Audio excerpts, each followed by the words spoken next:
নমস্কাৰ সকলোকে স্বাগতম জনাইছো আমাৰ ইউটিউব চেনেলটোলৈ। আজি আমি ইয়াত আলোচনা কৰিম নৱম শ্ৰেণীৰ গণিতৰ প্ৰথমটো অধ্যায় সংখ্যা প্ৰণালীৰ বিষয়ে। ঠিক আছে, আমি গণিত এনেকে শিকিম যাতে গণিতটো আনন্দদায়ক হয়। এনে গণিত আমি সকলোৱে বেছিভাগে বেয়া পাওঁ, ভাল পাওঁ বহুত আছে বাৰু। সো কিহৰ কাৰণে বেয়া পাওঁ? যে গণিতত তেনেকুৱা ৰঙীন কোনো ছবি নাথাকে যাৰ কাৰণে ইণ্টাৰেষ্টিং হ'ব। ইয়াত কেনেকুৱা থাকিব, বৃত্ত থাকিব, ত্ৰিভুজ থাকিব, এনেকুৱাহে ছবি থাকিব। গতিকে এইবিলাক কাৰণে আমি কিছুমান এনেকুৱা কৰি শিকিম যাতে আনন্দদায়ক হয়, ষ্টৰীৰ সহায়ত। আজি আৰম্ভ কৰিম এটা ষ্টৰীৰ সহায়ত। আমি আজি প্ৰথমটো অধ্যায় সংখ্যা প্ৰণালী আলোচনা কৰিম। এতিয়া চোৱা, প্ৰথম হৈছে সংখ্যা প্ৰণালী। যেনেকে আমি ভাষা এটা কোৱাৰ কাৰণে আমাক প্ৰথমতে প্ৰয়োজন হয় কিহৰ? আখৰৰ প্ৰয়োজন হয়, যিটো স্বৰবৰ্ণ হওক, ব্যঞ্জন বৰ্ণ হওক। ঠিক তেনেদৰে গণিতৰ কাৰণে প্ৰথম প্ৰয়োজনীয় বস্তু হৈছে আমাৰ কি? সংখ্যা। কিন্তু কথা হ'ল, সংখ্যা বুলি কওঁতে এই সংখ্যাটোনো আহিল ক'ৰ পৰা? হয়, আৰু ইয়াত দুটা শব্দ সোমাই আছে। এটা হৈছে কি? সংখ্যা, এটা হৈছে প্ৰণালী। সো প্ৰণালী মানেনো আকৌ কি? সো তাৰ বিষয়ে আমি জানিম। ঠিক আছে, এতিয়া চোৱা, প্ৰণালী বুলি কওঁতে মানে চিষ্টেম বুলি কওঁতে কি হয়? যেতিয়া কোনো এটা কাম কৰাৰ কাৰণে বিভিন্ন ধৰা অংশ লগ হৈ একেলগে কামটো কৰে, তেতিয়া এটা চিষ্টেমৰ সৃষ্টি হয়। যেনে তোমালোকে গম পোৱা কম্পিউটাৰ চিষ্টেম বুলি কওঁতে কি হয়? তাতে অকল মনিটৰে নাথাকে, মনিটৰৰ লগত কিবৰ্ড, মাউচ, CPU এইবিলাক থাকে। গতিকে সেইটো এটা চিষ্টেম। ঠিক তেনেদৰে সংখ্যা প্ৰণালী বুলি কৈছে নাম্বাৰ চিষ্টেম। ইয়াত তাৰমানে এটাই বুজি লোৱা যে অকল এটা নাম্বাৰ নাথাকে, বহুত নাম্বাৰ থাকিব। এতিয়া কথা হ'ল যে সংখ্যা মানেনো কি? ঠিক আছে, সংখ্যা আহিল ক'ৰ পৰা? ইয়াৰ বিষয়ে চোৱা, আমি যে সংখ্যাৰ বিষয়ে ক'লে পোনপ্ৰথমতে আমি আদিম যুগলৈ যাব লাগিব। আদিম যুগ মানে কি? যেতিয়া মানুহবিলাকে ক'ত আছিল? জংঘলত বাস কৰিছিল, গুহাত বাস কৰিছিল, আৰু তেওঁলোকে কি কৰিছিল? চিকাৰ কৰি খাইছিল। সো সেই চিকাৰ কৰি খোৱা সময়ত মানুহবিলাকে এই গণিতৰ বিষয়ে নাজানিছিল, গণনা কৰিবলৈ নাজানে, 1, 2 এনেকে গণনা কৰিবলৈ নাজানে। তেতিয়া তেওঁলোকৰ কি হ'ল যে যেতিয়া তেওঁলোকে চিকাৰ কৰি খাই থাকিলে, যিখিনি ঠাইত চিকাৰ কৰিব তাতে জীৱ জন্তু নোহোৱা হৈ যাব। তাৰপিছত তেওঁলোকে আৰু বেলেগ ঠাইত যাব। বেলেগ ঠাইত যোৱাৰ পিছত তেওঁলোকে দেখা পালে যে কিছুমান মানুহ হেৰাই গৈছে, কিছুমানক বেলেগ জীৱই আক্ৰমণ কৰিছে, এনেকুৱা হৈ যায়। সো এনেকুৱা কণ্ডিশ্যনত তেওঁলোকে প্ৰথমতে কি কৰিলে? যে পোহনীয়া মানে জীৱ পোহাৰ কাৰণে ভাবিলে, আৰু তেতিয়া তেওঁলোকে কি পুহিলে? ভেড়া ছাগলী পুহিলে। কিন্তু মনত ৰাখিবি যে ভেড়া ছাগলী মানে যদি মানুহৰ প্ৰথম পোহনীয়া জীৱ বুলি সোধে, ভেড়া ছাগলী নহয়, কিন্তু কুকুৰহে পুহিছিল প্ৰথমতে। ঠিক আছে, সো ভেড়া ছাগলী পুহিলে কিহৰ কাৰণে? যে খুৱাই বুৱাই ডাঙৰ কৰিব, তাৰপিছত সিয়াক খাব। অ'কে, সো যেতিয়া এই ভেড়া ছাগলী পুহিব ধৰিলে, সিহঁতে ৰাতিপুৱা এই ভেড়া ছাগলীবিলাক পঠিয়াই দিয়াৰ পিছত গুচি গ'ল। যোৱাৰ পিছত যেতিয়া গধূলি আহিব, আহা টাইমত সিহঁতে অনুমান কৰিলে, চাবা দিয়া, অনুমান কৰিছে, গণিব নাজানে, যে যোৱা টাইমত বেছি লাগিছিল, আহা টাইমত কম লাগিছে। সো তেতিয়া সিহঁতে কি কৰিলে? এটা বুদ্ধি উলিয়ালে। কিছুমান সৰু সৰু এনেকুৱা শিল গোট খোৱালে। শিল মানে এনেকুৱা যোগাৰ কৰিলে। যোগাৰ কৰি কি কৰিলে? যেতিয়া ৰাতিপুৱা ভেড়া ছাগলী ওলাই যাব, এটা ভেড়া ছাগলী ওলাই গ'লে এটা শিল দিব, আৰু এটা ওলাই গ'লে এটা দিব, আৰু এটা ওলাই গ'লে এটা দিব, এনেকে থৈ দিলে। আৰু যেতিয়া আহিব, এই শিলখিনি আকৌ ইয়াত থৈ দিব, এনেকে থৈ দিব। এতিয়া চোৱা, ইহঁতে চোৱা কি কৰিব ধৰি আছে? গণিব শিকিব ধৰিছে। তাৰ মানে তেওঁলোকে ধৰি লোৱা ইয়াত যদি শিল ৰৈ যায়, তেতিয়া গম পাব যে ভেড়া ছাগলী কম কৰি আহিছে। সো এনেকে গণিব ধৰিলে। কিন্তু ইয়াত কি হ'ল? কিছুমান অসুবিধা হ'ল। কিছুমান তোমালোকৰ দৰে অলপ অঘাইটং চলি থাকে নহয়। এই ইয়াৰ পৰা শিল এটা উঠিয়ালে, দলিয়ালে ইফালে, ইয়াৰ পৰা উঠিয়ালে, দলিয়ালে। সো তেতিয়া কি কৰিলে? যে মানুহ দুজনমান হুষ্ট মানুহ একদম এই এনেকে বডিগাৰ্ড হিচাপে ৰাখা কৰি থৈ দিলে, যে শিলে ৰখি থাক, তই চিকাৰতো যাব নালাগে। সো তেতিয়া মানুহ কমি গ'ল। আৰু দুৰ্ভাগ্যক্ৰমে সেই সময়তে কি হ'ল? দুৰ্ভাগ্য নকবা আৰু সৌভাগ্যক্ৰমে কি হ'ল? সেই সময়ত তোমাৰ জুইৰো আৱিষ্কাৰ হৈ গ'ল। জুইৰ আৱিষ্কাৰ হৈ থাকোঁতে কোনোবা মোৰ দৰে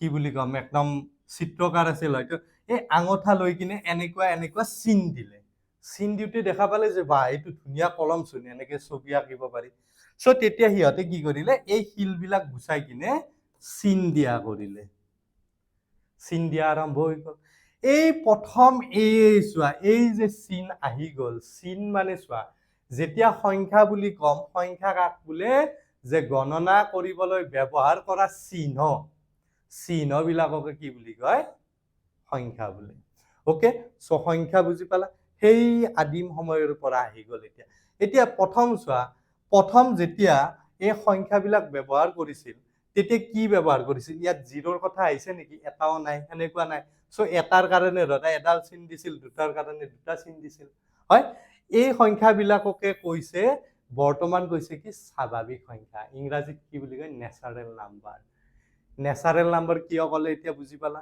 যে নেচাৰৰ পৰা আহিছে প্ৰকৃতিৰ পৰা সৃষ্টি হৈছে সেইকাৰণে এইটো হৈ গ'ল কি নেচাৰেল নাম্বাৰ চ' সংখ্যা গম পালা এতিয়া তাৰ পিছত লাহে লাহে সংখ্যাবিলাক আৱিষ্কাৰ হ'বলৈ ধৰিলে ঠিক আছে উদ্ভাৱন আৱিষ্কাৰ হ'বলৈ ধৰিলে ওকে চ' তাৰ পিছতে শূন্যৰ আৱিষ্কাৰ হ'ল আমাৰ ভাৰততে শূন্যৰ আৱিষ্কাৰ হ'ল আৰু শূন্যটো যেতিয়া আহি গ'ল তাৰ মানে কি হৈ গ'ল কমপ্লিট হৈ গ'ল কি হৈ গ'ল কমপ্লিট ঠিক আছে পূৰ্ণ হৈ গ'ল সংখ্যা আধৰুৱা হৈ আছিল ঠিক আছে চ' এইখিনিকে কৈ দিলে নাম কি কৈ দিলে অসমীয়াত কৈ দিলে পূৰ্ণ সংখ্যা আৰু ইংৰাজীত কি বুলি ক'লে হোল নাম্বাৰ বুলি ক'লে কি হোল নাম্বাৰ ঠিক আছে হোল নাম্বাৰ নাম দি দিলে তাৰপিছত লাহে লাহে বাকী সংখ্যাবিলাক আহিল এতিয়া চোৱা একফালৰ পৰা আমি এই সংখ্যাবিলাকৰ বিষয়ে এতিয়া আলোচনা কৰিম ঠিক আছে নেক্সট পেজলৈকে যাওঁ এতিয়া চোৱা পিছত অনুশীলন হ'ব ওকে এটা পেজ লৈ লৈছো ইয়াত চোৱা এতিয়া চোৱা এই সংখ্যাৰো এখন পৃথিৱী আছে কি আছে পৃথিৱী আছে যদি আমি ভাবি লওঁ বাহ বহুত ধুনীয়া হৈছে ওকে চ' এইখন এখন পৃথিৱী ধৰি ললো ঠিক আছে কিহৰ পৃথিৱী সংখ্যাৰ পৃথিৱী ঠিক আছে সংখ্যাৰ এই পৃথিৱীখনৰ নামে হৈছে বাস্তৱ সংখ্যা কি সংখ্যা বাস্তৱ সংখ্যা ওকে মানে ই আটাইতকৈ ডাঙৰ আৰু ঠিক আছে ইয়াক ৰিয়েল নাম্বাৰ বুলি কয় যাক কেপিটেল আৰ এৰে বুজোৱা হয় ঠিক আছে ওকে এতিয়া চোৱা পৃথিৱীত যেনেকে কণ্টিনেণ্ট মহাদেশ আছে ঠিক তেনেদৰে ইয়াৰ ভিতৰতো দুখন মহাদেশ আছে মানে সংখ্যাৰ মহাদেশ ঠিক আছে সংখ্যাৰ দুখন মহাদেশ আছে এইখনক কয় পৰিমেয় সংখ্যা কি বুলি কয় পৰিমেয় সংখ্যা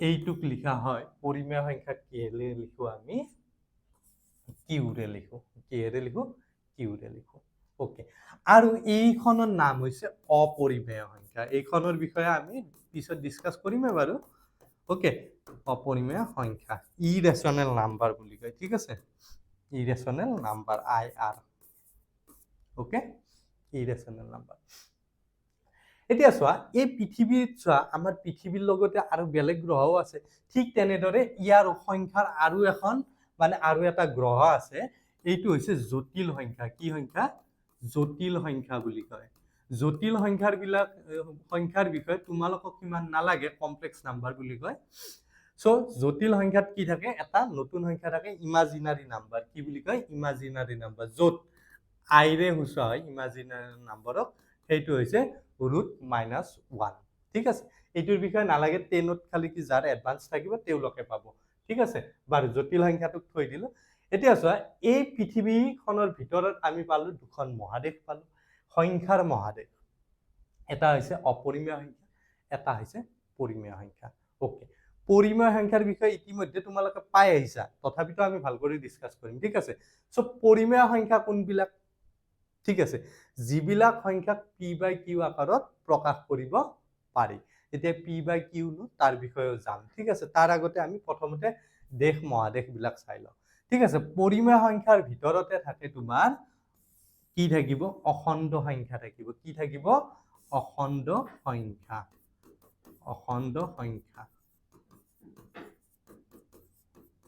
যাক জেডেৰে লিখা হয় ঠিক আছে জেডেৰে ওকে জেডটো আকৌ ক'ৰ পৰা আহিল সেই প্ৰশ্নবিলাকো আহে দিয়া আৰু অখণ্ড সংখ্যানো কি ঠিক আছে ওকে কিন্তু মই তোমালোকক প্ৰথমতে ডাঙৰৰ পৰা গৈ আছো গৈ গৈ সৰুলৈকে যাম, তাৰপিছত সৰুৰ পৰা ডেফিনেশ্যনবিলাকক কৈ আহিম, ঠিক আছে। এতিয়া চোৱা, পৰিমেয় সংখ্যাত আকৌ ভগ্নাংশবিলাকো থাকিব, কি থাকিব? ভগ্নাংশবিলাক থাকিব, ভগ্নাংশ থাকিব, আৰু কিছুমান কি থাকিব? কিছুমান দশমিক সংখ্যাও থাকিব, আৰু কিছুমান দশমিক সংখ্যা নাথাকে, কিছুমান দশমিক সংখ্যা ইয়াত থাকিব। তাৰ বিষয়ে ডিসকাস কৰিম বাৰু, ঠিক আছে। ভগ্নাংশবিলাক থাকিব, ওকে। নেক্সট, অখণ্ড সংখ্যাৰ ভিতৰত আকৌ দুই প্ৰকাৰৰ সংখ্যা থাকে, ঠিক আছে। এটা হৈছে ধনাত্মক সংখ্যা, এটা হৈছে ঋণাত্মক সংখ্যা, এটা মাইনাস, এটা প্লাস। কিন্তু আমি ইয়াত ঋণাত্মকখিনিক ঋণাত্মক হিচাপে লিখিম, নেগেটিভ নাম্বাৰ, ঋণাত্মক সংখ্যা, আৰু এইটোক ধনাত্মকত নাৰাখো, কাৰণ ধনাত্মক ৰাখিলে জিৰ'টোক আৰু এক্সট্ৰা কৰি ল'ব লাগিব। সো এইটোক ৰাখিম আমি পূৰ্ণ সংখ্যা হিচাপে। কি সংখ্যা হিচাপে? পূৰ্ণ সংখ্যা হিচাপে, ঠিক আছে। পূৰ্ণ সংখ্যাক বুজাই কিহেৰে বুজাই বুলি কৈছিলো? ডাব্লিউৰে। আৰু পূৰ্ণ সংখ্যাৰ ভিতৰতে, কাৰণ জিৰ'টোক বাদ দিলে কি সংখ্যা পায়? স্বাভাৱিক সংখ্যা, স্বাভাৱিক সংখ্যা, ন্যাচাৰাল নাম্বাৰস, ওকে। সো আমি এতিয়া ডেফিনেশন বিলাক আলোচনা কৰিম, ঠিক আছে। এটা পেজ লৈ লওঁ এক্সট্ৰা। এতিয়া চোৱা, প্ৰথম আহিল আমাৰ কি? স্বাভাৱিক সংখ্যা। কি সংখ্যা? স্বাভাৱিক সংখ্যা, স্বাভাৱিক সংখ্যা। সো এতিয়া চোৱা, স্বাভাৱিক সংখ্যাৰ ডেফিনেশন আমি বহুতে নাজানো, ঠিক আছে। তোমাক যদি সুধো দে, বহুতে ক'ব কি স্বাভাৱিক সংখ্যা কাক বোলে? 1 2 3 4 আদি সংখ্যাবোৰকে স্বাভাৱিক সংখ্যা বোলে। সেইটো নহয় একচুয়ালি। সো চোৱা, কি হয় যে গণনা কৰিবলৈ যিবিলাক চিহ্ন, কি চিহ্ন ব্যৱহাৰ কৰা, এই চিহ্নৰ ওপৰতো কৈ আছো বাৰু, চিহ্ন ব্যৱহাৰ কৰা হয়,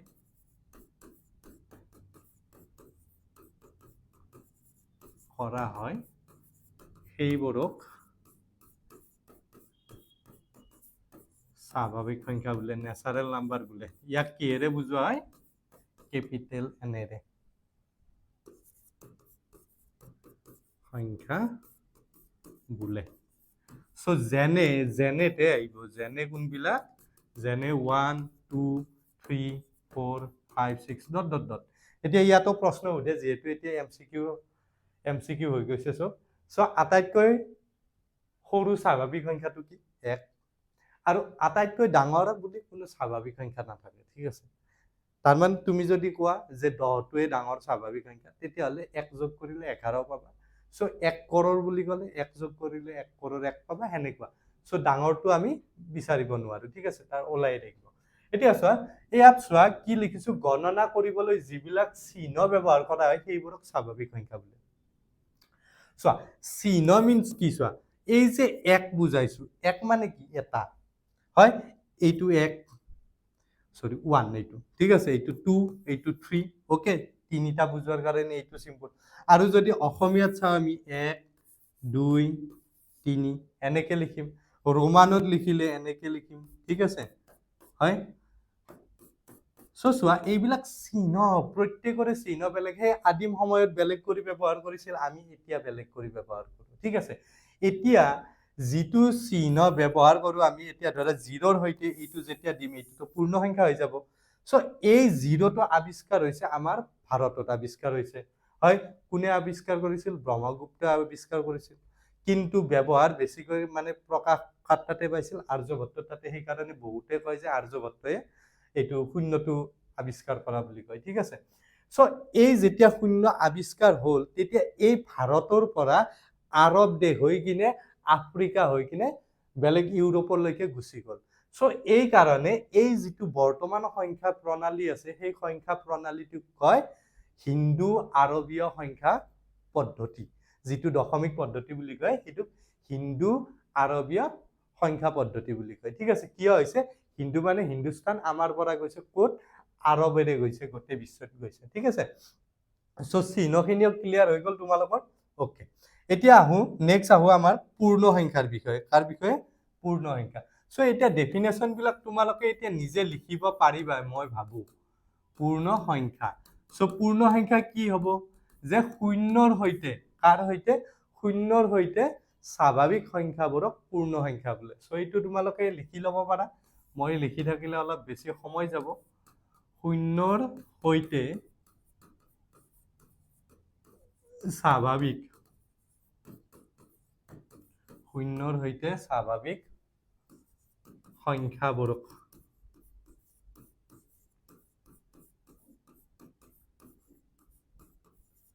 পূৰ্ণ সংখ্যা বোলে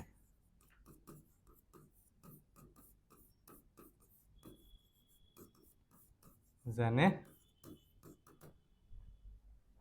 0 1 2 3 dot dot dot okay so ইয়াতো দিব পাৰে আটাইতকৈ সৰু স্বাভাৱিক সৰি পূৰ্ণ সংখ্যা কোনটো শূন্য আৰু ইয়াৰো ডাঙৰ নাথাকে ঠিক আছে ওকে পূৰ্ণ সংখ্যা হৈ গ'ল নেক্সট আহো পূৰ্ণ সংখ্যাৰ পিছতে আহিব তোমাৰ অখণ্ড সংখ্যা কি সংখ্যা অখণ্ড সংখ্যা ওকে অখণ্ড সংখ্যা পূৰ্ণ সংখ্যা কিহেৰে সূচায় পূৰ্ণ সংখ্যা সূচায় তোমাৰ w ৰে সূচায় হোল নাম্বাৰ ঠিক আছে ওকে অখণ্ড সংখ্যা চোৱা অখণ্ড সংখ্যাটোতে মানে শব্দটোতে ডেফিনেশ্যন সোমাই আছে সো কি আছে অখণ্ড অখণ্ড মানে কি খণ্ড নোহোৱা ভাগ নোহোৱা তাৰ মানে তোমাক যদি ডাইৰেক্ট কয় যে এটা বস্তু দিয়া দুটা বস্তু দিয়া ঠিক আছে সো কি ডাইৰেক্ট এটা দুটা এনেকুৱা নাই যে আধা দিয়া মানে বা 2/3 দিয়া ঠিক আছে হেনেকুৱা নহয় ডাইৰেক্ট গোটা গোটা ঠিক আছে সো গোটা গোটা সংখ্যা কেনেকুৱা হ'ব পাৰে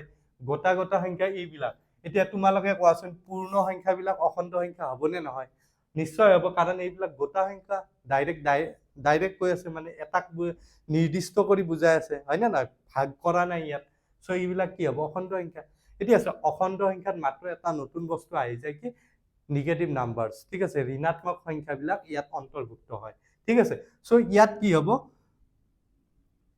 পূৰ্ণ সংখ্যাৰ সৈতে বা শূন্যৰ সৈতে ঠিক আছে পূৰ্ণ সংখ্যাৰ সৈতে ডেফিনেশ্যনটো বেলেগ বেলেগ কৰি দিব পাৰি ঠিক আছে পূৰ্ণ সংখ্যাৰ সৈতে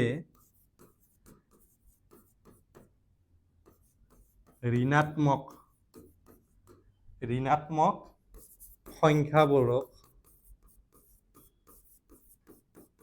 সংখ্যাবোৰক অখণ্ড সংখ্যা বোলে অখণ্ড সংখ্যা বোলে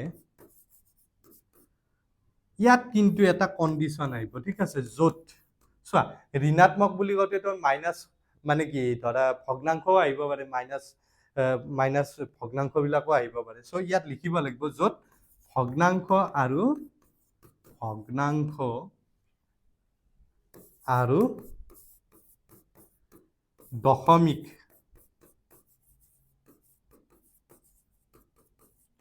সংখ্যা অন্তৰ্ভুক্ত নহয় ঠিক আছে নহয় ওকে এইটো কণ্ডিশ্যন দিব লাগিব সো যেনে হ'ব কি সো মই এনেকৈ লিখিম +-1 +-2 +-3 so dot dot dot so এতিয়া গম পালা যদি মই কওঁ এতিয়া তোমালোকক যদি সুধো 3/2 টো অখণ্ড সংখ্যা হ'ব নেকি নিশ্চয় নহয় কাৰণ এইটো কি ভাগ হৈ আছে ওকে সো বা এইটো যদি সুধো 1/2 টো হ'ব নেকি নহয় এইকেইটা অখণ্ড সংখ্যা নহয় এতিয়া অখণ্ড সংখ্যাক বুজোৱা হয় কিহেৰে বুজোৱা হয় অখণ্ড সংখ্যাক বুজোৱা হয় জেডেৰে বুজোৱা হয় কিহেৰে বুজোৱা হয় অখণ্ড সংখ্যাক ষ্টাৰ মাৰ্ক দিবা এইটোৰ ওপৰত প্ৰশ্ন সোধে অখণ্ড সংখ্যাক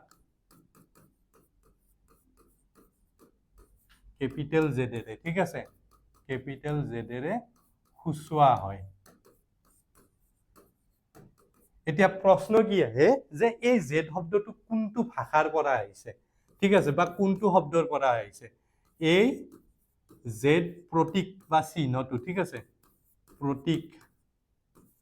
প্ৰতীকটো জাৰ্মান শব্দ ক'ৰ পৰা আহিছে জাৰ্মান শব্দ জেহলেনৰ পৰা আহিছে ক'ৰ পৰা জেহলেনৰ পৰা আহিছে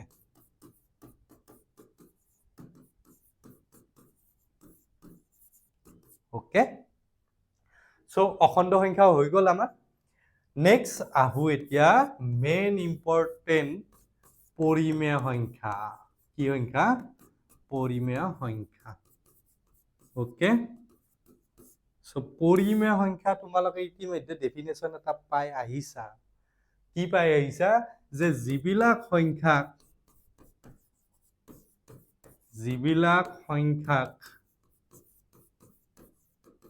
পি বাই কিউ আৰ্হিত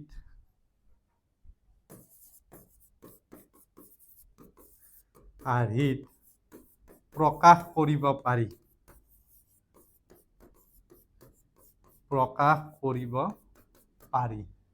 ঠিক আছে সেইবোৰ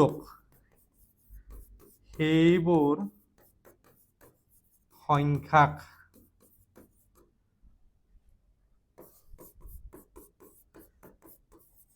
পৰিমেয়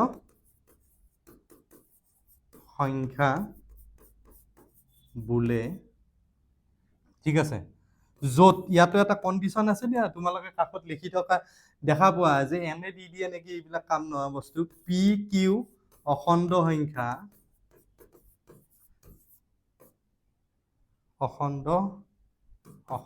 সংখ্যা আৰু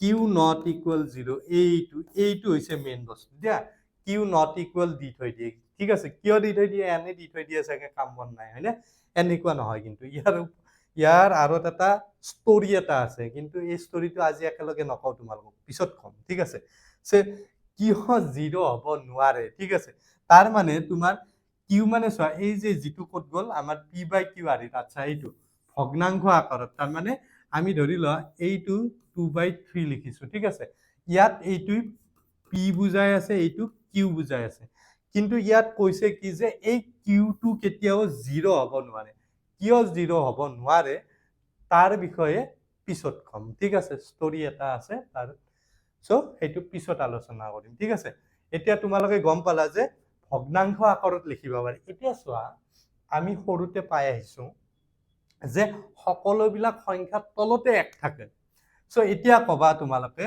যে 1টো পৰিমেয় সংখ্যা হ'বনে নহয় নিশ্চয় হ'ব কাৰণ ইয়াত তলতে 1 আছে 2টো নিশ্চয় হ'ব এইটোৰ তলতে 1 আছে এতিয়া কোৱাচোন 0টো হ'বনে নাই নিশ্চয় হ'ব কাৰণ কিয় ইয়াত তলতে 1 আছে চোৱা ইয়াত কণ্ডিশ্যন কি দিছে কিউ নট ইকুৱেল 0 যে কিউটো 0 হ'ব নোৱাৰে মানে তলতটো কেতিয়াও 0 হ'ব নোৱাৰে কিন্তু ওপৰতটো কথা কোৱা নাই গতিকে সেই কাৰণে কি হয় প্ৰশ্ন সুধে তোমালোকক যে 0টো পৰিমেয় সংখ্যা হয় নে নহয় সো হেনেকুৱা প্ৰশ্ন এটা আছে আমি এতিয়া অনুশীলনীত যাওঁ অনুশীলনীত গলে গম পাবা সো এনসারটো নিজে দিব পাৰিবা 0টো পৰিমেয় সংখ্যা হয় নে ইয়েস অফ কোৰ্স হয় সো তোমালোকে এতিয়া নিজে মুঠ কৰি আগতে এনসাৰ দিব পাৰিবা হয় নে নহয় 0টো পৰিমেয় সংখ্যা হয় 0টো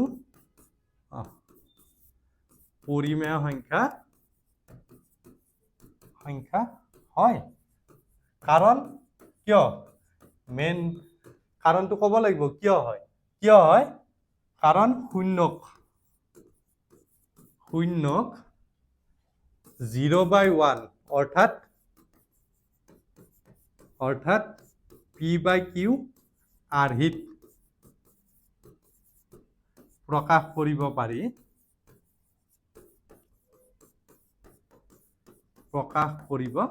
পাৰি য'ত এইটো লিখিবা দিয়া য'ত এইটোৱে মেইন ঠিক আছে য'ত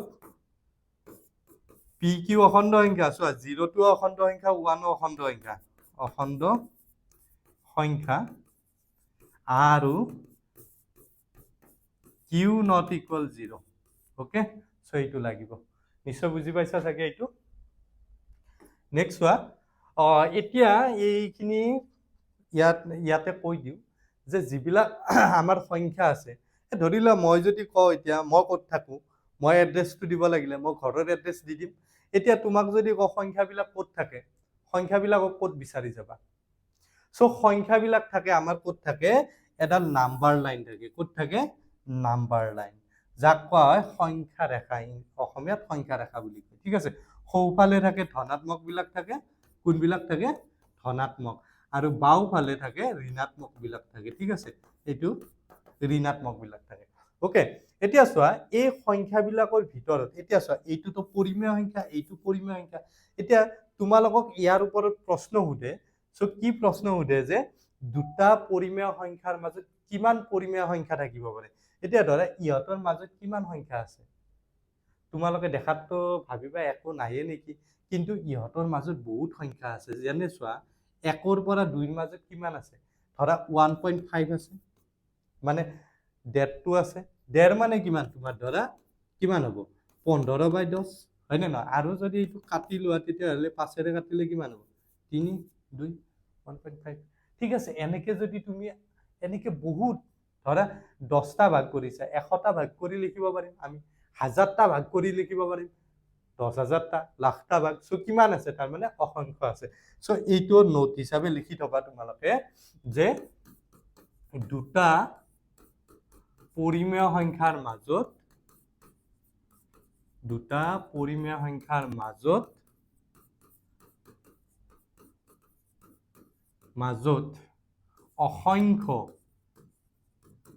অসংখ্য এডাল আকাৰডাল অসংখ্য পৰিমেয় সংখ্যা থাকে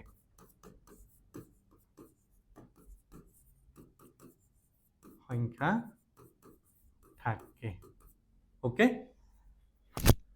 সো আৰু এটা নোট দিছো যে a আৰু b দুটা যদি পৰিমেয় সংখ্যা হয় a আৰু b এইটোৰ ওপৰত এমসিকিউ সুধে দিয়া তোমালোকক a আৰু b মাজত থকা এটা পৰিমেয়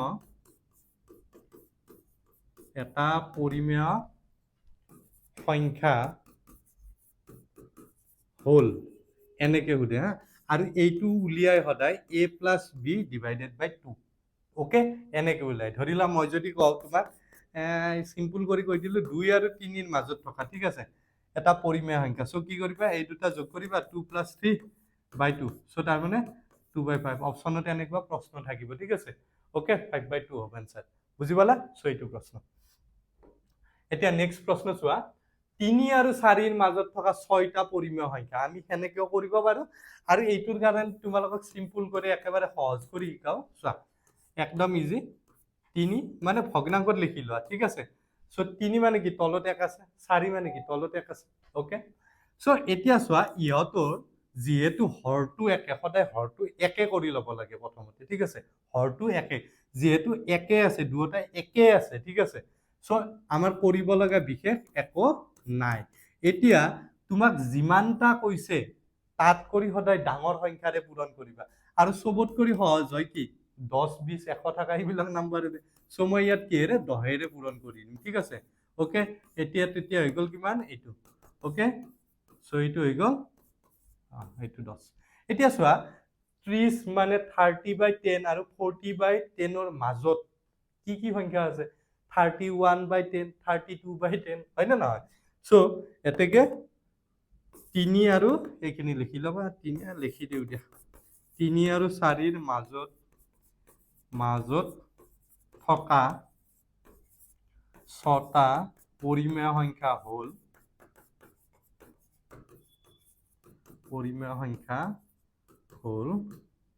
কিমান হ'ব 31/10 32/10 33/10 34/10 35/10 আৰু 36/10 ওকে এতিয়া প্ৰবলেম কত হয় চোৱা কেতিয়াবা আমাৰ ভুল হৈ যায় মাইনাসত থাকিলে ঠিক আছে সো এইটো প্ৰশ্নই মই দিলো দাদা -3 আৰু -4 ৰ মাজত থাকা লিখিব লাগে সো প্ৰসেস একে হ'ব ধৰিলা এইটো যদি কৰি লও আমি কিমান পাম -30/10 পাম আৰু -40/10 পাম ঠিক আছে -40/10 এতিয়া কথা হল এইটো কেনেকে লিখিবা ঠিক আছে সো এইটোটো সিম্পল হৈ গল ঠিক আছে চোৱা মই সংখ্যা ৰেখাত দেখাই দিছো তোমালোকে মাইনাসৰ ক্ষেত্ৰত কেতিয়াবা আমাৰ অসুবিধা হৈ যায় এতিয়া চোৱা -30/10 এইটো থাকিব আৰু ধৰা -40/10 এইটো থাকিব সো ইয়াৰ মাজত এনেকে আহিব ঠিক আছে -31/10 হ'ব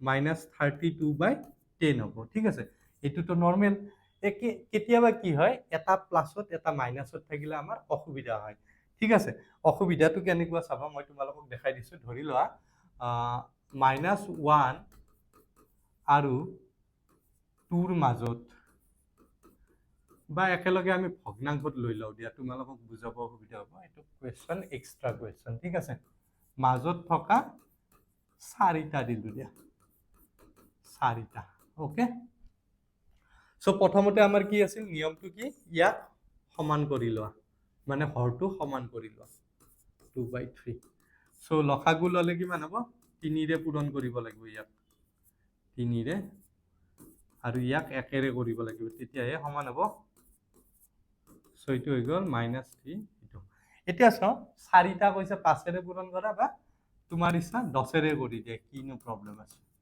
10 ৰে কৰিব সুবিধা হয় হয়নে নহয় সো এইটো হৈ গ'ল এইটো ইয়াক কৰিলে